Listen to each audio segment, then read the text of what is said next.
Hello very good evening all of you. स्वागत है आप सभी लोगों का फोकस कॉन्सेप्ट्स में। देखो, जैसे कि सबसे पहले आपको देखनी है डेट 26 फरवरी 2022, मतलब बिल्कुल रीसेंट आंसर की है अभी तक की।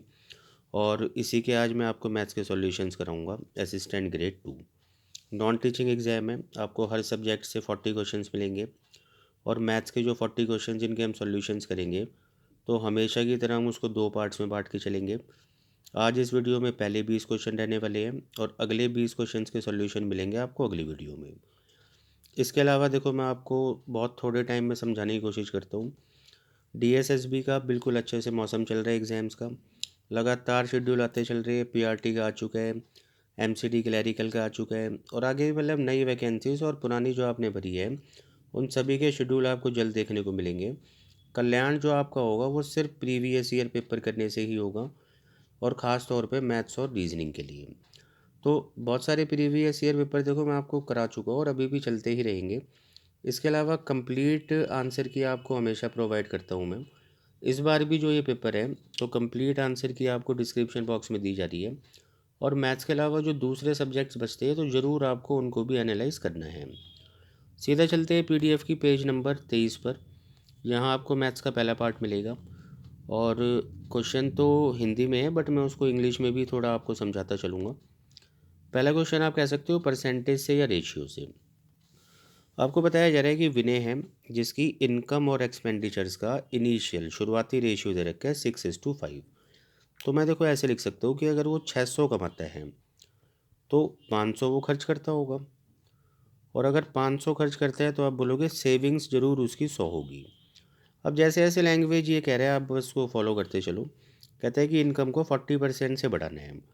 इनकम 600 है और अगर मैं आपसे पूछता हूँ 600 का 40% तो आप बिल्कुल ऑरली कैलकुलेट कर सकते हो कि 240 होते हैं। 240 आप बढ़ाओगे तो आप बोलोगे नई इनकम 840 हो जाती है। और अब वो 840 में से ही खर्च भी करेगा और बचत भी। तो देखो, बताया है कि जो उसके एक्सपेंडिचर्स है वो भी 30% से बढ़ जाते हैं। पहले वाले एक्सपेंडिचर्स 500 है और 500 का 30% क्या होता है 150।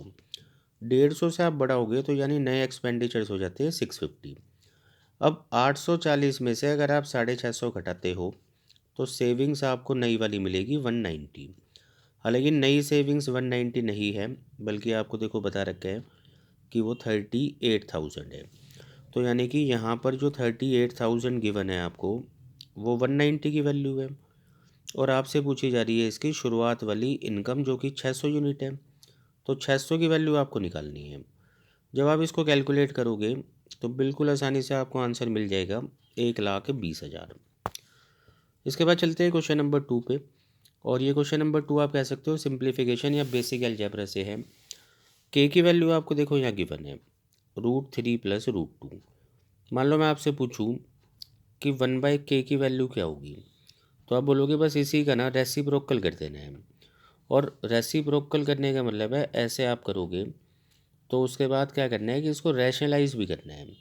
और रैशनलाइज क्या कैसे करना होता है कि अपोजिट साइन से मतलब ऊपर नीचे मल्टीप्लाई कर देना होता है। तो जब आप इसको कैलकुलेट करोगे तो आपको मिलेगा √3 - √2। हटा देता हूँ उसको, रैशनलाइज आप कर सकते हो। तो 1/k की वैल्यू हमें मिल रही है √3 - √2। अब अगर मैं आपसे पूछूं कि बताओ k + 1/k की वैल्यू क्या होगी तो आप बोलोगे कि दोनों को जोड़ना है और ये √2 से √2 कैंसिल आउट हो जाएगा तो 2√3 होगी। अब k + 1/k की वैल्यू आपके सामने है बट आपको निकालनी ये वैल्यू है। तो आप बिल्कुल समझ रहे हो कि आपको दोनों तरफ स्क्वायर करना होगा। और लेफ्ट हैंड साइड में जब आप स्क्वायर करोगे तो a + b का होल स्क्वायर वाला फार्मूला लगेगा यानी a² + b² और +2ab। अच्छा, 2ab में जो a और b है ना देखो वो k और 1/k बना रही है, वो आपस में कैंसिल आउट हो जाती है तो केवल 2 बचेगा। राइट हैंड साइड में जब आप इस नंबर का स्क्वायर करोगे तो आपको मिलेगा 12। बस यही दो आप वहाँ ले जाकर जब घटाओगे तो k² + 1/k² की वैल्यू आपको मिलेगी 10। इसके बाद क्वेश्चन नंबर 3 है प्रॉफिट एंड लॉस का, आप कह सकते हो बेसिक क्वेश्चन है। आपको बताया जा रहा है कि एक फ़ैन है जिसके सेलिंग प्राइस का 40% का मतलब 40/100 या फिर 2/5 जितना हो सके आपको फ्रैक्शंस यूज़ करनी है। तो कहते हैं कि भाई ये बराबर है इसके कॉस्ट प्राइस के 1/3 से, मतलब 1/3 के। तो यहाँ से देखो आप सीपी और एसपी का रेशियो निकाल सकते हो और यहाँ पर ज़रूर लॉस रहा होगा, तो बस वही लॉस परसेंट आपको कैलकुलेट करना है। तो जब आप इसको कैलकुलेट करोगे तो आपको बहुत आसानी से सीपी और एसपी का रेशियो मिल जाने हैं 6 और 5। तो आप बोलोगे कि 1 का लॉस नज़र आ रहा है और लॉस परसेंट निकालने के लिए आप समझते हो लॉस अपॉन सीपी इंटू 100। 1/6 काफ़ी बच्चों को याद होता है सीधा सीधा रिजल्ट, और जिनको याद नहीं है तो वो भी कैलकुलेट कर सकते हैं। आंसर होगा 16.66। क्वेश्चन नंबर 4, आप कह सकते हो मैंसुरेशन प्लस परसेंटेज से है, और आपको यहाँ बताया जा रहा है कि एक रूम है जिसकी LBH लेंथ ब्रेड्थ और हाइट का रेशियो आपको गिवन है। आगे कहते हैं कि इसकी लेंथ और हाइट को हम हाफ कर देते हैं और इसकी ब्रेड्थ को डबल कर देते हैं। तो अब आपको बताना है कि भाई इसके जो एरिया ऑफ 4 वॉल्स है, चारों दीवारी का क्षेत्रफल, उसमें कितने परसेंट की कमी होगी। तो करना क्या है आपको, देखो इस रेशियो का तो कोई काम है नहीं क्योंकि आपको आंसर परसेंटेज में करना है। आप खुद से ही रेशियो तैयार कर सकते हो, जैसे कि लेंथ को क्या किया है, हाफ कर दिया, तो आप बोलोगे 2 से 1 कर दिया। अच्छा, ब्रेड्थ को डबल कर दिया, आप बोलोगे 1 से 2। और हाइट को भी क्या किया है, हाफ, यानी कि 2 से 1। तो LBH आपके पास तैयार है, पुराने वाले भी और नए वाले भी। अब एरिया ऑफ 4 वॉल्स आपको कंपेयर करना है। मैं यहाँ फार्मूला लिख देता हूँ। चार दीवारी का जो क्षेत्रफल होता है वो ये होता है 2L+B इंटू एच। अब अगर मैं यहाँ इस फॉर्मूले को लगाऊँ तो आप समझ रहे हो 2 इंटू में L+B 3 बन रहे हैं और H यहाँ पर 2 है।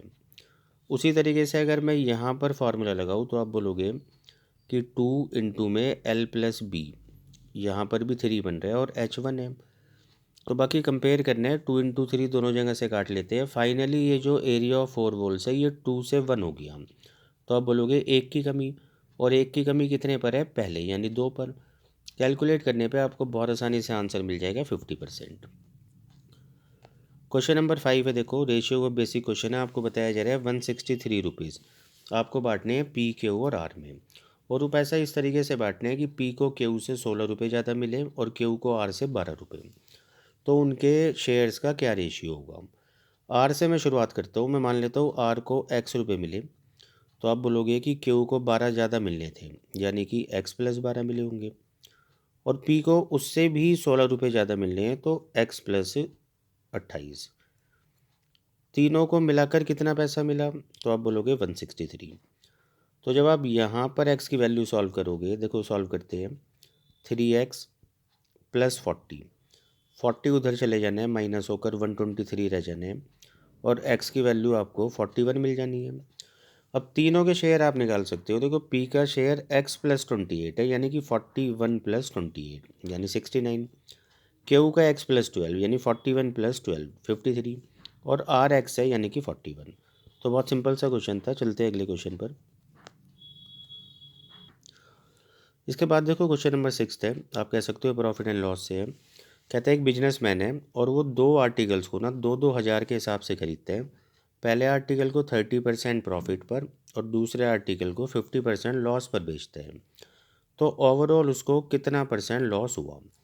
अब क्योंकि यहाँ पर भी आंसर परसेंटेज में पूछा है, तो 2000 का यूज़ अगर आप करना चाहो कर सकते हो, लेकिन मैं यहाँ पर 100 का यूज़ करता हूँ। मतलब मैं मानूंगा दोनों आर्टिकल 100 रुपये में ख़रीदे हैं और पहले पर 30 का प्रॉफिट हुआ है, तो 100 का 30% 30 ही होते हैं। उसी तरीके से सेकंड पर 50% का लॉस हुआ है, तो यानी -50। अब ओवरऑल मुझे नज़र आ रहा है कि लॉस ही हुआ है, वो भी 20 का। और बस आपको ये ओवरऑल लॉस परसेंट निकालना है, जिसके लिए आप टोटल लॉस लिखोगे 220, मतलब 20 ऊपर, अपॉन में टोटल सीपी यानी 200 नीचे, और परसेंट के लिए 100। तो ऐसे जब आप कैलकुलेट करोगे तो आंसर आपको मिल जाएगा 10%। इसके बाद क्वेश्चन नंबर 7 है। फिर से आप कह सकते हो कि प्रॉफिट लॉस या डिस्काउंट से ही है। यहाँ आपको बताया कि रोहित 800 रुपये में कोई एक बॉल ख़रीदता है और वो किसी और ग्राहक को इसको बेचता है, और वो डिस्काउंट देता है 20 और 40% के दो सक्सेसिव। तो बताना है कि कितने में रोहित ने इसको बेचा। देखो यहाँ जो 800 नज़र आ रहा है ना आपको, ये लग तो आपको सीपी रहा होगा, बट आप यूज़ करोगे इसको एज ए एमपी। मतलब आप मान लो जितने में ख़रीदा है उतने की ही चिट लगाई है। अब 20% और 40% के दो सक्सेसिव डिस्काउंट को आपको सिंगल डिस्काउंट में बदलना है। जिसका फार्मूला आपको पता होगा, लगभग हर पेपर में मैं बताता हूँ आपको। ये फार्मूला होता है। अब x का मतलब यहाँ 20 से है, y का मतलब 40 से है, और x माइनस मतलब एक्स वाई का मतलब 800 से होगा। तो कैलकुलेट करने पे आपको मिल रहा है, देखो 60 माइनस 8 यानी 52%। हटा देते हैं इसको। अगर ये दोनों डिस्काउंट मिलाकर 52% है तो ग्राहक तो पे करेगा 48%। तो सिंपली बस आपको 800 का 48% निकालना है, और आपको ये पूरा कैलकुलेट करने की ज़रूरत भी नहीं पड़ेगी, क्योंकि यूनिट डिजिट आपको देखना है 64 का 4 बन रहा है और सिर्फ एक ही ऑप्शन में है। क्वेश्चन नंबर 8 बिल्कुल आसान सा क्वेश्चन है। देखो आपको बताया जा रहा है ए का 25%, बल्कि इसको लिखने की भी ज़रूरत नहीं है। देखो आप समझ रहे हो कि प्रतिशत से प्रतिशत घटा, 12.5 से 25 दो बारी में घटा, और 2 से 80 40 बारी में घटा। तो ए की वैल्यू आपसे पूछिए जो कि होगी 40। इसके बाद आ जाता है देखो क्वेश्चन नंबर 9। बहुत अच्छा क्वेश्चन है, मैंसुरेशन प्लस HCF, और लगभग हर पेपर में DSS भी इसको दे रहे हैं। कॉन्सेप्ट में आपको समझा देता हूँ पहले। एक इस तरीके से देखो छत है, जिसकी लंबाई आपको दे रखी है 40.96, और चौड़ाई आपको दे रखी है 17.28। आपको करना क्या है कि स्क्वायर टाइल्स यहाँ पर बिछानी है इस छत पर, और वो स्क्वायर टाइल्स देखो कम से कम बता रहे हैं कि होनी चाहिए। तो इसका मतलब है कि उस टाइल का साइज़ मैक्सिमम बड़े से बड़ा होना चाहिए। अब ऐसी कितनी टाइल्स यहाँ पर हमें ज़रूरत पड़ेगी? तो ऐसे टाइल्स की संख्या निकालने के लिए, मतलब नंबर ऑफ़ टाइल्स निकालने के लिए आपको करना क्या होगा, एरिया निकालना होगा इस छत का जहाँ आपको ये टाइल्स बिछानी है। तो एरिया आप समझ रहे हो 40.96 इंटू में 17.28 से निकाला जा सकता है, और इसको आप डिवाइड करोगे एक टाइल के एरिया से। टाइल स्क्वायर है, और क्योंकि स्क्वायर का एरिया ए स्क्वायर होता है, बस आपको ए चाहिए यानी कि साइड चाहिए। अब बात आ जाती है कि स्क्वायर की साइड कैसे निकालें। तो साइड हम निकालेंगे इन दोनों के HCF से, ये बात आपको याद रखनी है। तो मेन काम क्या है कि 40.96 और दूसरा नंबर 17.28 का HCF क्या होगा। तो आप इन डेसिमल्स को हटा दो, और आप समझ रहे हो दोनों के लिए नीचे 100 आ जाएगा। तो 100 को कहीं साइड लिख देते हैं, और ये फिर से एक बार लिखना पड़ेगा। देखो 40.96 और 17.28 का हम HCF निकाल रहे थे, और मैंने आपको बताया था डेसिमल हटा देना है, दोनों के लिए नीचे 100 आ जाएगा। उस 100 को एक तरफ आप लिख दो नीचे, और अभी आपको इन दोनों का जो भी HCF है यहाँ लिखना है, 100 से डिवाइड करना है, और तब जाकर आप बोलोगे कि इतना HCF है। अब HCF इनका कैसे निकालना है, देखो बहुत सारे तरीके हैं, लेकिन मैं आपको यूज़ कराता हूँ अक्सर रेशियो मेथड। आप बस इन दोनों नंबर्स को काटो। 8 से मुझे ये कटते नज़र आ रहे हैं, 5 बारी में 40, 1 और 2। 8 से आप इसको काटोगे, 2, 1 और 6 बारी में कटा। फिर से मुझे 8 से कटते नज़र आ रहे हैं, जिस जिससे आप काट रहे हो यहाँ मल्टीप्लाई करते चलना। ये 64 बारी कटेगा, और ये कटेगा 27 बारी। बाकी इससे आगे ये नंबर्स नहीं कटने। तो इसका मतलब 4096 और 1728 इनका HCF 64 होगा। अच्छा, 64/100 का मतलब 0.64 हुआ। तो वो जो स्क्वायर टाइल आपको बिछानी है ना, उसकी प्रत्येक भुजा 0.64 होगी। अब इसके बाद जो असली कैलकुलेशन स्टार्ट होती है वो ये है, जैसे कि मैंने आपको बताया था नंबर ऑफ़ टाइल्स निकालने के लिए आप क्या करोगे, एरिया ऑफ छत को डिवाइड करोगे एरिया ऑफ वन टाइल। और क्योंकि एरिया ऑफ वन टाइल अब स्क्वायर है, तो स्क्वायर का एरिया 0.64 इंटू 0.64 से निकलेगा। अब जिस बच्चे ने HCF निकालने का तरीका लिया है कुछ और, तो उसको देखो ये भी कैलकुलेट करना होगा।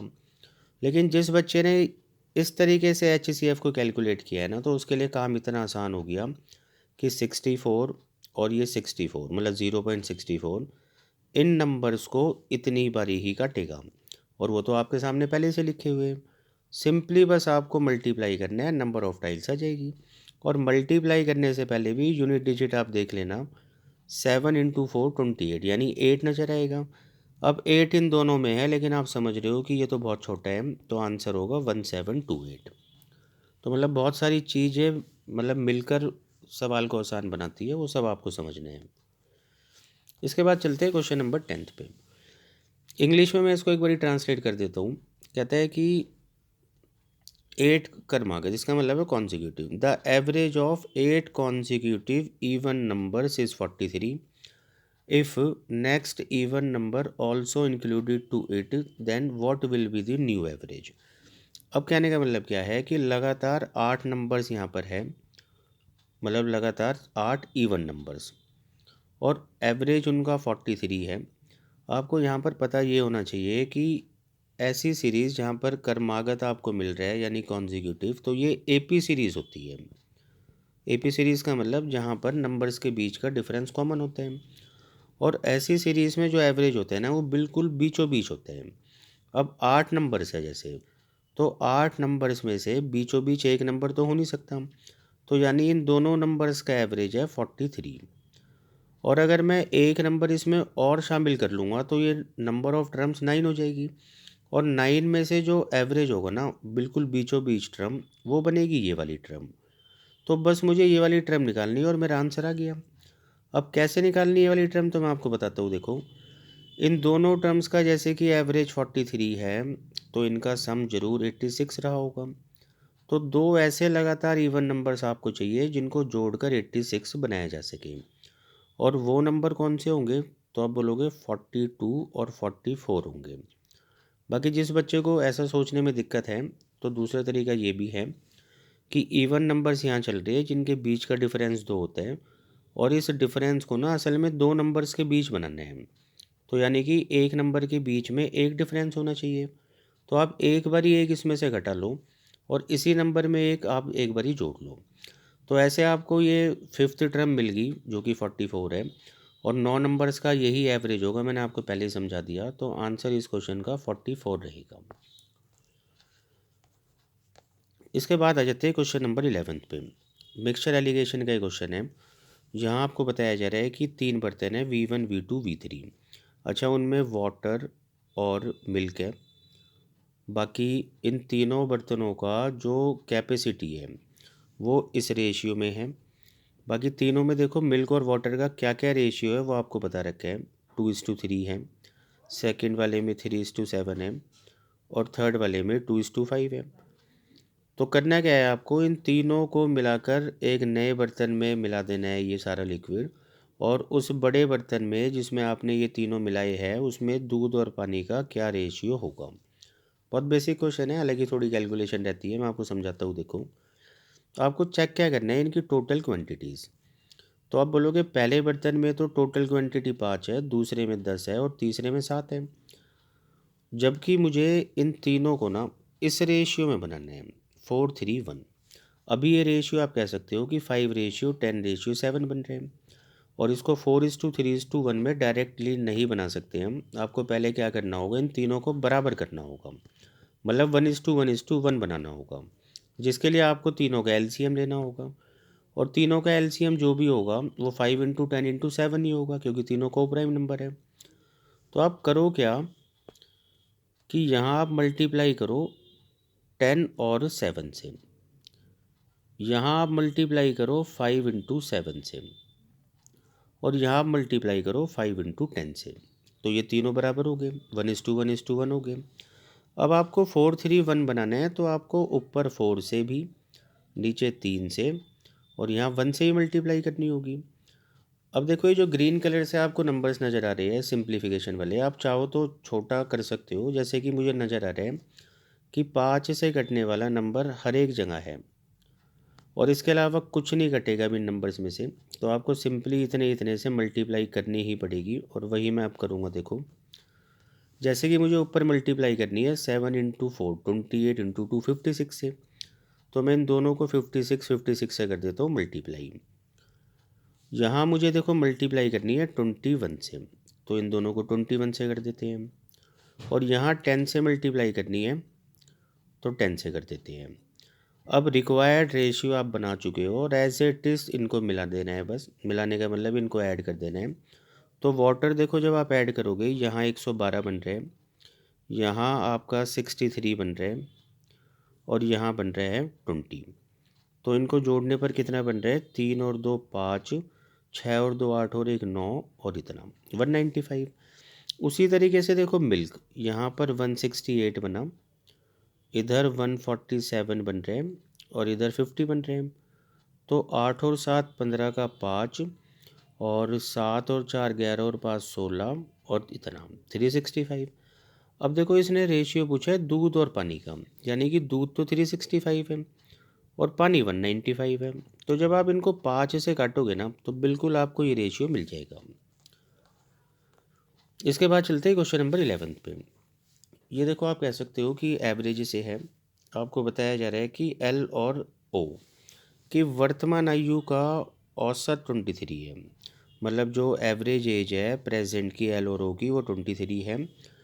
इसको लिखते चलते हैं बल्कि साथ साथ मैं सम बना के चलूँगा। आपको पता होगा सम बनाने के लिए एवरेज को नंबर ऑफ टर्म से मल्टीप्लाई करना है। दो यहाँ पर नंबर ऑफ टर्म्स है 23 इंटू 2, आप बोलोगे 46। अब यहाँ देखो आपको बताया जा रहा है कि एक साल बाद एम और एल की एवरेज एज होगी 26, जबकि ये जो मैंने लिखी है ना ये प्रेजेंट है। तो आपको ये बात ध्यान रखनी है कि सबको प्रेजेंट में ही लिखना है। अब अगर मैं आपसे पूछूं कि एक साल बाद एवरेज 26 होगा तो वर्तमान में कितना होगा, तो आप बोलोगे एक घटा लो यानी 25 होगा। तो इसका मतलब एम और एल का एवरेज 25 होगा तो सम 50 हुआ।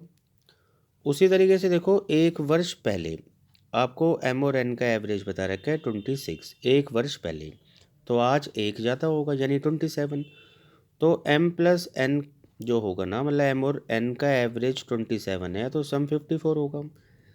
कहता है एल एम एन ओ इनकी प्रेजेंट एजेस का एवरेज क्या होगा, और ये सब प्रेजेंट ही है। आपको देखो इसकी कोई ज़रूरत नहीं है, आपको नज़र आ रहा होगा एल एम एन ओ, मतलब अगर आप इन दोनों को जोड़ते हो ना 100 बन रहा है ये, और ये चारों का सम है, चारों का, यानी 4 से आप डिवाइड करोगे तो एवरेज आपको मिलेगा 25। तो बिल्कुल आसान सवाल था। चलते हैं इसके बाद क्वेश्चन नंबर 23 पे। अभी जो क्वेश्चन नंबर 23 है देखो यहाँ आपसे पूछा जा रहा है कि लंबाई, मतलब तीन आपके पास ना एक तरीके से क्या है देखो समझते हैं, उस सबसे लंबे मापक की लंबाई क्या होगी जिसका उपयोग इतना इतना, देखो ऐसा है मतलब तीन चीज़ें आपके पास है, इतनी इतनी उनकी लेंथ है, और इनको हमें क्या करना है कि कंप्लीटली मेज़र करना है। तो वो जो मेज़र करने के लिए आप बनाओगे ना मापक, तो उसकी मतलब ज़्यादा से ज़्यादा लंबाई क्या हो सकती है, जैसे आपको बताया जा रहा है सबसे लंबे। तो अगर आप समझ पा रहे हो तो ये कॉन्सेप्ट ऑफ HCF है, मतलब तीनों को काटने वाला जो सबसे बड़ा नंबर होगा वही इस मापक की लंबाई हो सकती है। उससे पहले आप इनको थोड़ा सा कन्वर्ट कर लेना, मीटर और सेंटीमीटर है, ऑप्शन आपको देखो सेंटीमीटर में नज़र आ रही है, तो इनको सेंटीमीटर में कन्वर्ट करने हैं। 1 मीटर में 100 सेंटीमीटर होते हैं, तो मैं इसको 112 लिख सकता हूँ, 112 सेंटीमीटर। ऐसे ही मैं अगले को 118 सेंटीमीटर लिख सकता हूँ, और इसे मैं लिख सकता हूँ 324 सेंटीमीटर। और जैसे कि मैंने आपको पहले ही समझा दिया, बस इनका HCF लेना है, और HCF का हमने ऊपर भी डिस्कस किया था मेथड, रेशियो मेथड। मुझे ये तीनों नंबर 4 से तो कटते नज़र आ ही रहे हैं।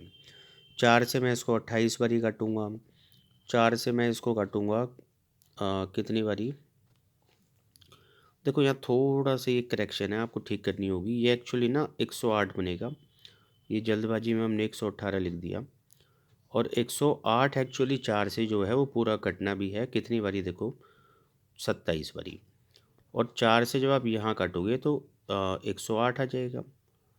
अब इसके बाद देखो ये तीनों नंबर्स ना किसी से नहीं कटने, तो इसका मतलब है कि इनको काटने वाला बड़े से बड़ा नंबर 4 ही था, यानी HCF 4 था, तो उस मापक की लंबाई 4 सेंटीमीटर होनी चाहिए। चलते हैं इसके बाद क्वेश्चन नंबर 14 पे। यहाँ आपको बताया जा रहा है कि एक सर्टेन प्रिंसिपल है जिसको आपने इन्वेस्ट किया सिंपल इंटरेस्ट पर, और ये 2 ईयर्स में अमाउंट बन जाता है 900 रुपीज़, और 5 ईयर्स में अमाउंट बन जाता है 1080। तो पूछा जा रहा है कि यहाँ पर रेट ऑफ इंटरेस्ट क्या है। अब देखो यहाँ पर मैं आपको कॉन्सेप्ट समझाता हूँ, जैसे कि 900 भी अमाउंट है और 1080 भी अमाउंट है, तो अमाउंट जो ये इंक्रीज़ हो रहा है ना, इसका रीज़न क्या होगा, तो आप बोलोगे सिंपल इंटरेस्ट, और इनका जो डिफरेंस है वो 180 है, और 180 रुपये जो सिंपल इंटरेस्ट आप बोलोगे वो बोलोगे 3 साल का। तो 3 साल का सिंपल इंटरेस्ट आपके सामने है। अगर मैं आपसे पूछूं कि 1 साल का सिंपल इंटरेस्ट कितना होगा, तो आप बोलोगे 60। अच्छा, इसके अलावा आप प्रिंसिपल भी निकाल सकते हो। कैसे, देखो अमाउंट है ये 900 और अमाउंट बनता है प्रिंसिपल और इंटरेस्ट से। कितने साल का इंटरेस्ट होगा, आप बोलोगे 2 साल का। 1 साल का 60 है, तो यानी इस 900 में 2 साल का इंटरेस्ट 120 भी है।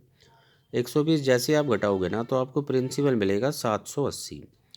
अब रेट ऑफ इंटरेस्ट निकालने के लिए आपको क्या क्या चाहिए, तो आपको चाहिए 1 ईयर का सिंपल इंटरेस्ट अपॉन में प्रिंसिपल इंटू 100। और 1 साल का इंटरेस्ट देखो आपको नज़र आ रहा है 60 है, प्रिंसिपल 780 है और इंटू 100। तो जैसे ही आप इसको कैलकुलेट करोगे 1/13 इंटू 100 तो आपको बिल्कुल आसानी से 7 पॉइंट समथिंग मिल जाएगा। क्वेश्चन नंबर 15 था, बिल्कुल ईजी है। बता रखा है कि एक आर्टिकल का कॉस्ट प्राइस 240 है और प्रॉफिट 25% है। तो बस प्रॉफिट बताना है बट रुपीज़ में। तो बस कुछ नहीं करना, आपको 240 का 25% निकाल देना है, जिसको आप 1/4 भी कह सकते हो। और 1/4 जब आप निकालोगे 240 का तो आंसर होगा 60। इसके बाद क्वेश्चन नंबर 16 था, देखो सिंप्लीफिकेशन का है, बिल्कुल आसानी से कर सकते हो इसको। मैं बता देता हूँ, जैसे कि आप इसको लिखोगे 11/2, उसी तरीके से आप इसको लिखोगे 19/3, आगे आप लिखोगे 11/5 और इसको आप लिखोगे 22/5, बट डिवाइड है और मल्टीप्लाई आपको लगाना है तो पलट देना है, यानी कि 5/22। और जब आप इसको कैलकुलेट करोगे तो आपको देखो यहाँ से कितना मिल रहा है, 11 × 19 यानी कि 209/6 माइनस 1/2। इसको 6 बनाने के लिए 3 से आप मल्टीप्लाई कर दो तो आप बोलोगे 206/6 मिल रहा है। और जिसको आप काटोगे तो 103/3 आपको मिल जाएगा आंसर।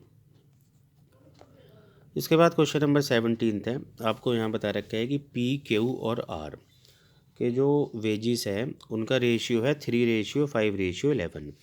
कहता है आर को केयू से 4800 रुपीज़ ज़्यादा मिलते हैं। तो यही चीज़ आपको देखनी है रेशियो में।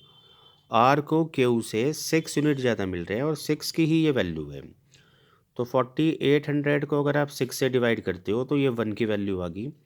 और पी की आपसे पूछी जा रही है यानी कि 3 की, तो 3 से आप मल्टीप्लाई कर दो। तो कैलकुलेट आप करोगे तो बिल्कुल आसानी से आपको मिल जाएगा 2400 आंसर। इसके बाद क्वेश्चन नंबर 18 था, ये भी बिल्कुल इजी क्वेश्चन है परसेंटेज का। आपको बता रखा है कि लड़कियां और लड़कों की संख्या इतनी और इतनी है। लिख लेते हैं यहाँ गर्ल्स और बॉयज़। 400 है गर्ल्स और जो बॉयज़ है वो है 800। तो कहता है 60% लड़कियां और 30% जो लड़के हैं वो पास हुए हैं।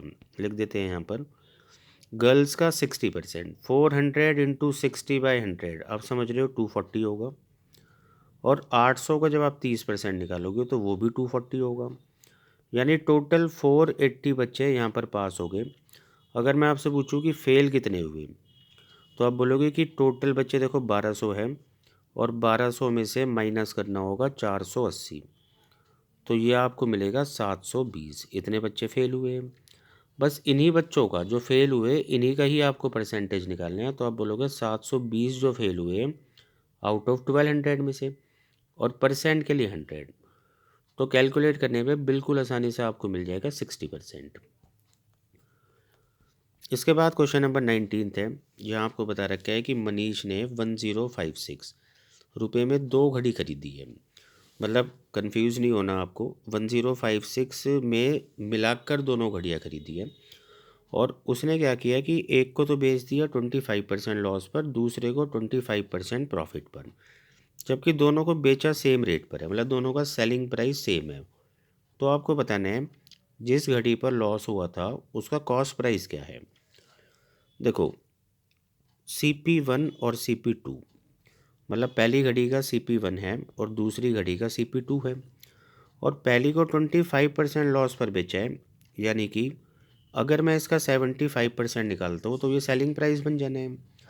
उसी तरीके से सेकंड वॉच को 25% प्रॉफिट पर बेचा है, यानी 100 + 25, 125% अगर मैं CP2 का निकालता हूँ तो ये भी सेलिंग प्राइस बन जाना है। दोनों सेलिंग प्राइसेस आपस में इक्वल है। आप यहाँ से CP का रेशियो निकाल सकते हो। देखो 25 से 3 बारी और 5 बारी ये कटता है, तो आप बोलोगे CP1 और CP2 का जो रेशियो है ना वो पलट जाएगा और 5 और 3 बन जाएगा। अब देखो 5 और 3, एक बारी थोड़ा सा इसको देख लेना, ये ठीक है।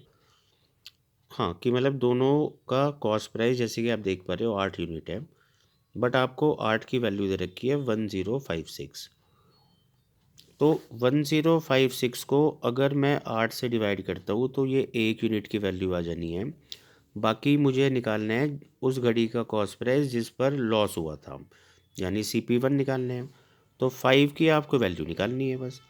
तो जैसे ही आप इसको 8 से काटोगे, एक बारी में 8 कटा और 3 बारी में 24 और 2, बाकी 132 इंटू 5 बिल्कुल 660 ही होता है। तो ये आपका होगा आंसर।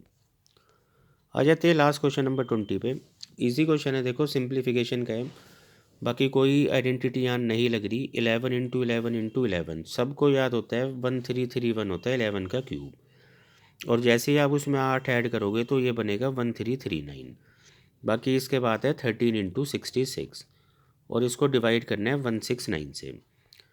अब देखो 169 मुझे पता है 13 से कटता है, यहाँ भी 13 से कटने वाला एक नंबर है, तो ज़रूर ये भी 13 का मल्टीपल होगा। तो मैं एक काम करता हूँ, यहाँ से 13 कॉमन निकाल लेता हूँ। अब 13 से एक कटेगा 1 0 और 3 बारी, और यहाँ वाला 13 भी कॉमन है, तो यहाँ 66 बचा अपॉन में 169। और ये ब्रैकेट अगर आप ध्यान से देख पा रहे हो ना, तो ये 169 ही बना रहा है, ये कैंसिल आउट हो गया। आंसर इस क्वेश्चन का रहेगा 13। बाकी यहाँ ये पेपर ख़त्म होता है और जल्द सेकंड पार्ट के साथ मिलते हैं। जब तक आप इसको कम्प्लीटली अच्छे से एनालाइज करो। Thank you.